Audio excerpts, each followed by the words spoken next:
The scorching African sun blazed over the endless expanse of the savanna, turning the earth into a searing furnace. Gusts of wind drove clouds of reddish dust across the plain, as if warning of something inevitable approaching.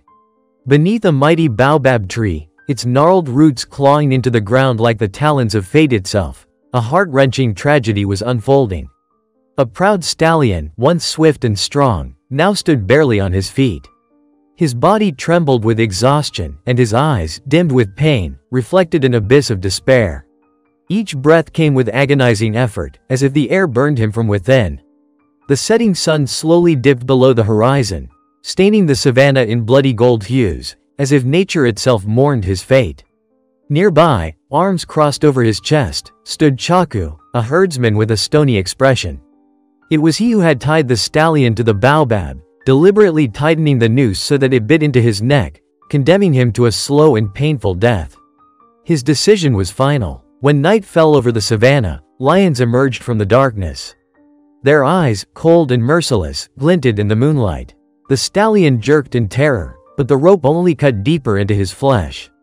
The predators drew closer, ready for an easy kill. But suddenly, a thunder of hooves shattered the ominous silence. It was Kalima, a young veterinarian whose heart refused to accept cruelty.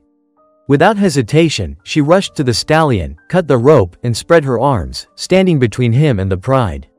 And then the impossible happened. The lions stopped. Their gazes shifted from the defenseless animal to the woman, and after a few tense seconds of silence, they turned and vanished into the darkness. Kalima did not back down. Day after day, she nursed the stallion back to health. At first, he could barely stand, but gradually, the fire of life reignited in his eyes.